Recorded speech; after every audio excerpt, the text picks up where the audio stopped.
রোমের বাদশাহ হেরাক্লিয়াস প্রতিদিনের মতোই তার সভার কার্যক্রম সম্পাদন করছিলেন। হঠাৎ করে তার মনে একটি প্রশ্ন জাগল এবং সভাসদদেরকে জিজ্ঞাসা করলেন, হে আমার প্রজাগণ, তোমরা আমাকে কি একটি সংবাদ দিতে পারবে? রাজ্যের প্রজাগণ উত্তর দিল, জি, অবশ্যই মহারাজ, আপনি বলুন, আমরা উত্তর দিতে চেষ্টা করব। তখন রোমের বাদশাহ হেরাক্লিয়াস সবার সামনে প্রশ্ন রেখে বললেন, আমার জানতে ইচ্ছা করে বর্তমানে মুসলমানদের ইসলামী সাম্রাজ্য যেমনভাবে বিস্তৃত হচ্ছে তাতে মনে হচ্ছে মুসলিম নেতা বা খলিফা কোনো সাধারণ ব্যক্তি নন। তোমরা আমাকে কি বলতে পারবে যে তাদের নেতা কেমন? এত কম সময়ে তাদের সাম্রাজ্য এত পরিমাণে বিস্তৃত কিভাবে হচ্ছে? তাদের এই পরিমাণ সাফল্যের মাপকাঠি বা সূত্র কি? উপস্থিত ব্যক্তিবর্গরা তার কথায় কোনো উত্তর দিতে পারল না। তাই সে এই রহস্যের উদ্ঘাটন করতে একজন দূতকে ডেকে বলল, তুমি এক্ষুনি মদিনায় যাবে, সেখানে গিয়ে মুসলমানদের যে নেতা রয়েছেন তার সমস্ত প্রকার আচার আচরণ, ব্যবহার, যুদ্ধকৌশল সবকিছুই আমাকে বলবে, এবং সে কিভাবে রাজ্য পরিচালনা করে এটাও তুমি রাজ্যের মানুষ থেকে জেনে আসবে। বাদশার আদেশ পাওয়া মাত্রই দূত আর দেরি করল না। সে তৎক্ষণাৎই রাজ্য থেকে মদিনার উদ্দেশ্য রওনা দিল। তার সঙ্গে ছিল অতি দ্রুতগামী একটি ঘোড়া, যার কারণে মদিনায় পৌঁছতে তার এতটাও সময় লাগল না। অতি কম সময়ে সে মদিনায় পৌঁছে গেল। মদিনায় পৌঁছানোর পরে দূত যা দেখল তা সে দেখার জন্যে কখনোই প্রস্তুত ছিল না। সে ভেবেছিল এখানকার রাজপ্রাসাদ অনেক বড় হবে এবং সেখানে হাজার হাজার প্রহরী থাকবে, কিন্তু সে দেখল মুসলিম সাম্রাজ্যের খলিফা ছিলেন হজরত ওমর রাদিয়াল্লাহু তাআলা আনহু, যিনি কিনা সাধারণ একটি পোশাক পরে কোনো রাজপ্রাসাদে নয়, বরং একটি গাছের নিচে মাটির ওপরে শুয়ে বিশ্রাম নিচ্ছেন। বিষয়টি দেখে সে খুবই অবাক হল, নিজের চোখকে বিশ্বাস করতে পারছিল না। সে মনে মনে ভাবতে লাগল, উনি কি আসলেই মুসলিম সাম্রাজ্যের শাসক নাকি অন্য কেউ? বিষয়টি আরও খতিয়ে দেখার জন্যে সে আশেপাশের লোকদের কাছে জিজ্ঞাসা করল। আশেপাশের লোকেরা তাকে সত্যায়ন করে বলল, জি, ইনি হচ্ছেন অর্ধজাহানের খলিফা হজরত ওমর ইবনুল খাত্তাব রাদিয়াল্লাহু তাআলা আনহু। আশেপাশের ব্যক্তিবর্গের কথা শুনে সে রীতিমতোই হতবম্ব হয়ে গেল। অর্ধজাহানের খলিফা হয়েও সে মাটির উপরে শুয়ে বিশ্রাম নিচ্ছে, এটা কিভাবে সম্ভব? অবাক মুখে সে ওমর রাদিয়াল্লাহু তাআলা আনহুর সামনে গিয়ে উপস্থিত হল। দূত ওমর রাদিয়াল্লাহু তাআলা আনহুর সামনে গিয়ে বলল, হে খলিফা, আপনি কি ভয় পান না? আপনার আশেপাশে কোনো প্রহরী নেই, কোনো রাজকীয় ব্যবস্থা নেই, এভাবে মাটির ওপরে গাছের নিচে শুয়ে আছেন, আপনার তো ভয় পাওয়া উচিত ছিল। হে খলিফা, আপনি তো অর্ধজাহানের বাদশাহ, কোথাও থেকে যদি আপনার কোনো শত্রু এসে আক্রমণ করে তাহলে কি করবেন? ওমর রাদিয়াল্লাহু তাআলা আনহু তার কথা শুনে হেসে দিলেন এবং মুচকি হেসে বললেন, শোনো, আমি জনগণের কোনো ক্ষতি করিনি, আমি ন্যায় বিচার প্রতিষ্ঠা করেছি। যারা ন্যায়ের পথে চলে তাদের প্রহরীর দরকার হয় না, আর আমি যদি মানুষের উপর অত্যাচার করতাম তাহলে আমাকেও রক্ষার জন্য প্রহরীর প্রয়োজন হতো। ওমর রাদিয়াল্লাহু তাআলা আনহুর কথা শুনে দূত তাকে আর কিছু বলল না। তাকে সালাম জানিয়ে সে নিজের রাজ্যে ফিরে গেল। রাজপ্রাসাদে গিয়ে সে নিজের বাদশাকে সালাম জানালো। বাদশাহ তাকে জিজ্ঞাসা করলেন, হে আমার বিশ্বস্ত বার্তাবাহক, তোমাকে আমি যে কাজের জন্য মদিনায় পাঠিয়েছি তুমি সেই কাজটি কি সম্পাদন করেছ? দূত সম্মানের সাথে উত্তর দিয়ে বলল, জি বাদশাহ নামদার, আপনি যেমনটি আমাকে বলেছেন আমি তেমনটিই করেছি। বাদশাহ তাকে জিজ্ঞাসা করলেন, তুমি মদিনায় গিয়ে কি দেখেছ? দূত বাদশাকে অবাক মুখে বলতে লাগল, হে বাদশাহ নামদার, আমি মদিনায় এমন এক সম্রাটের দেখা পেয়েছি যিনি অর্ধজাহানের খলিফা এবং তার নামে পুরো পৃথিবী কাঁপে, কিন্তু সে মাটির ওপরে শুয়ে বিশ্রাম নিচ্ছিলেন এবং তার ছায়ার জন্য শুধু একটি গাছই ছিল, কোনো রাজকীয় ব্যবস্থা ছিল না, আর তার আশেপাশে আমি কোনো প্রহরীও দেখতে পাইনি। সবচাইতে অবাক করা বিষয় হচ্ছে, আমি তার রাজপ্রাসাদ পুরো মদিনায় খুঁজেছিলাম, কিন্তু তার রাজপ্রাসাদের অনুসন্ধান আমি এখনও করতে পারিনি। তার রাজপ্রাসাদ আদৌ আছে কিনা সেটা আমি জানি না। সম্রাট তার কথা শুনে অবাক হয়ে তাকে জিজ্ঞাসা করলেন, তুমি কি তার সাথে কথা বলেছিলে? সে উৎসাহিত উত্তর দিয়ে বলল, জি, আমি তার সাথে কথা বলেছি।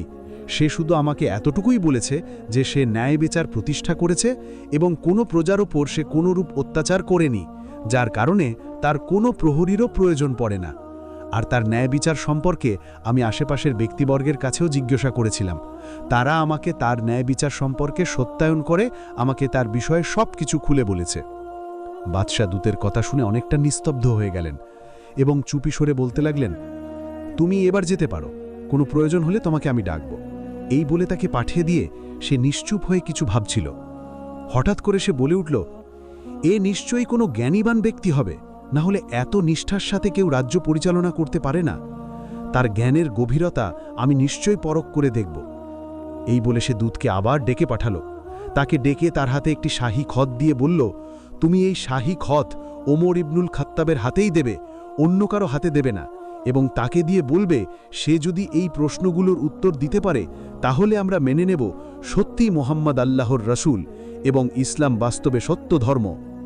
আরেকটি প্রশ্ন রয়েছে যা এই শাহী খতে লেখা নেই, সেটি হচ্ছে, আল্লাহ কোন জিনিস দেখে না? তুমি এই বিশেষ প্রশ্নটি তাকে মুখেই করবে। আমি অবশ্যই দেখতে চাই ওমর ইবনুল খাত্তাব কত বড় জ্ঞানী এবং কেমন ন্যায় বিচারক। দূত সম্রাটের কথা মতো তার দ্রুতগামী ঘোড়া নিয়ে মদিনার উদ্দেশ্যে বেরিয়ে পড়ল।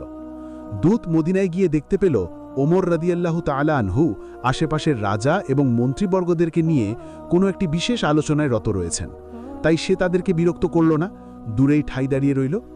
ওমর রাদিয়াল্লাহু তাআলা আনহু আলোচনা করতে করতে হঠাৎ ওই দূতের দিকে নজর পড়ল। ওমর রাদিয়াল্লাহু তাআলা আনহু তাকে ডেকে বললেন, হে দূত, এবার মদিনায় কি উদ্দেশ্যে তোমার সফর? তার কথার প্রতিউত্তরে দূত সর্বপ্রথম তাকে সালাম জানালো এবং সালাম জানিয়ে বলল, হে খলিফাতুল মুসলিমিন, রোমের বাদশাহ হেরাক্লিয়াস আমার মাধ্যমে আপনার নিকটে একটি শাহী খত পাঠিয়েছেন, যেখানে কিছু প্রশ্ন দিয়েছেন। পাশাপাশি একটি প্রশ্ন সেই শাহী খতে না লিখে আমাকে মুখে করতে বলেছেন এবং বলেছেন, এই উত্তর যদি আপনি দিতে পারেন তাহলে সে মেনে নিবে মোহাম্মদ আল্লাহর রসুল এবং ইসলাম বাস্তবে সত্য ধর্ম। ওমর রাদিয়াল্লাহু তাআলা আনহু তার কথা শুনে হেসে দিলেন এবং বললেন, আচ্ছা, তোমার সম্রাট কি প্রশ্ন করেছে আমাকে পড়ে শোনাও। আর সেই প্রশ্নটি বা কি যেটা তোমার সম্রাট তোমাকে মুখে পড়তে বলেছেন?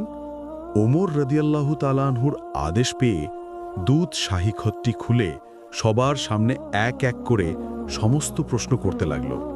হে খলিফাতুল মুসলিমিন, আপনি আমাকে পৃথিবীর এমন স্থান সম্পর্কে অবগত করুন যেখানে সূর্যের আলো আজ পর্যন্ত শুধু একবারই মাত্র পড়েছে এবং ভবিষ্যতে কিয়ামতের আগ পর্যন্ত সেখানে আর কোনোদিন সূর্যের আলো পড়বে না। স্বাভাবিকত সমস্ত গাছপালাই পানি থেকে জন্ম নেয়, তো এমন কোনো গাছ রয়েছে যা পানি ছাড়াই জন্ম নিয়েছিল? এমন কোন বস্তু রয়েছে যার হাত নেই, পা নেই, দেহাবয়ব নেই, কিন্তু তার মুখ রয়েছে? এমন কোনো গাছ রয়েছে যার ছায়া কোনো দ্রুতগামী ঘোড়া যদি 100 বছর পর্যন্ত ভ্রমণ করে তাহলেও তার গাছের ছায়া শেষ করতে পারবে না? এমন কোন বস্তু রয়েছে যা সচরাচরই চলাফেরা করে কিন্তু তার হাত পা কিছুই নেই? আপনারা মুসলমানরা দাবি করে থাকেন জান্নাতে জান্নাতবাসীরা পানাহার করবে, কিন্তু তাদের প্রস্রাব পায়খানা হবে না। তো পৃথিবীতে আমাকে এমন একটি উদাহরণ দিয়ে দেখান যাতে আমরা বুঝতে পারি কেউ পানাহার করলে তার প্রস্রাব পায়খানা হয় না। হে ওমর, সম্রাটের 7 নম্বর প্রশ্ন হচ্ছে, জান্নাতে এত দরজা জানালা নিশ্চিত রয়েছে, তাহলে তার তালা এবং চাবির আকৃতি কেমন হবে? হে খলিফাতুল মুসলিমিন, এই ছিল বাদশাহ হেরাক্লিয়াসের শাহী খতে বর্ণিত কিছু প্রশ্ন। ওমর রাদিয়াল্লাহু তাআলা আনহু তাকে জিজ্ঞাসা করলেন, তোমাকে মুখে একটা প্রশ্ন করতে বলেছিল, সেটা এবার করো। দূত বিনয়ের সঙ্গে বলতে লাগল, জি অবশ্যই। বাদশাহ হেরাক্লিয়াস আমাকে যে প্রশ্নটি মুখে করতে বলেছে তা হচ্ছে, আল্লাহ তাআলা তো সবকিছুই দেখেন, তো এমন কি রয়েছে যা সে দেখেন না? হে খলিফাতুল মুসলিমিন, আরেকটি প্রশ্ন আমি অন্য একজন বাদশার মুখ থেকেও শুনেছিলাম, সেটি হচ্ছে, পবিত্র কোরআনে কারিমে তো সবকিছুই বর্ণিত রয়েছে, তো এমন কোনো জিনিস রয়েছে যা পবিত্র কোরআনে কারিমেও বর্ণিত নেই? দূতের কথা শুনে ওমর রাদিয়াল্লাহু তাআলা আনহুর মুখ রাগে লাল বর্ণ ধারণ করল। তিনি দূতকে ধমক দিয়ে বললেন, তোমার এত বড় সাহস কে দিয়েছে পৃথিবীর সৃষ্টিকর্তা সম্পর্কে এমন কটূক্তি করার? দূত ক্ষমা চেয়ে বলল, হে খলিফাতুল মুসলিমিন, বেয়াদবি মাফ করবেন, আমি কোনো কটূক্তি করিনি। সম্রাট আমাকে যে প্রশ্নগুলো করতে বলেছিল আমি সেই প্রশ্নগুলি আপনার সামনে উল্লেখ করেছি। ওমর রাদিয়াল্লাহু তাআলাহুর রাগ কিছুতেই কমছিল না। সে উপস্থিত ব্যক্তিবর্গদেরকে জিজ্ঞাসা করলেন, তোমাদের মধ্যে কি কেউ এই প্রশ্নের উত্তর দিতে পারবে? উপস্থিত ব্যক্তিবর্গরা কেউই উত্তর দিতে পারল না। এর মাঝে একজন দাঁড়িয়ে বলতে লাগল, হুজুর, আমার মনে হয় না এই প্রশ্নের উত্তর আমাদের মধ্যে কেউ দিতে পারবে। এই প্রশ্নের উত্তর যদি কেউ দিতে পারেন তাহলে তিনি একজনই রয়েছেন, আর সে হচ্ছে হযরত আলী রাদিয়াল্লাহু তাআলা আনহু। ওমর রাদিয়াল্লাহু তাআলা আনহু তার কথার সহমত হয়েই দূতকে আলী রাদিয়াল্লাহু তাআলা আনহুর নিকটে পাঠিয়ে দিলেন। দূত তার ঘোড়ায় চড়ে খুঁজতে খুঁজতেই হযরত আলী রাদিয়াল্লাহু তাআলা আনহুর খেদমতে উপস্থিত হল। তার বাহন থেকে নেমে আলী রাদিয়াল্লাহু তাআলা আনহুর সামনে গিয়ে তাকে জিজ্ঞাসা করল, হে আলী, আমার কাছে কিছু প্রশ্ন ছিল যার উত্তর ওমর রাদিয়াল্লাহু তাআলা আনহু স্বয়ং নিজেও দিতে পারেননি। আপনি যদি অনুমতি দেন তাহলে আমি আপনার কাছে প্রশ্নগুলো উল্লেখ করতে পারি। তার কথা শুনে আলী রাদিয়াল্লাহু তাআলা আনহু তাকে অভয় দিয়ে বলতে লাগলেন, তুমি নির্দ্বিধায় আমার কাছে সমস্ত প্রশ্ন খুলে বলতে পারো। তখন দূত তার কথা মতোই তার কাছে এক এক করে সমস্ত প্রশ্ন খুলে বলল। আলী রাদিয়াল্লাহু তাআলা আনহু তার প্রশ্নগুলো শুনে তিনিও এক এক করে উত্তর দিতে লাগলেন।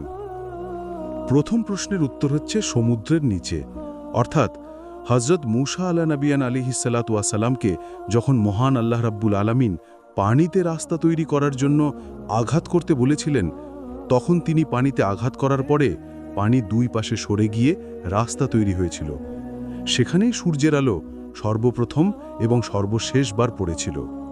দ্বিতীয় প্রশ্নের উত্তর হচ্ছে লাউ গাছ, অর্থাৎ হযরত ইউনুস আলাইহিস সালাতু ওয়াস সালামকে যখন মহান আল্লাহ রাব্বুল আলামিন মাছের পেট থেকে মুক্তি দান করেছিলেন, তখন তিনি অত্যন্ত ক্ষুধার্ত ও ক্লান্ত ছিলেন।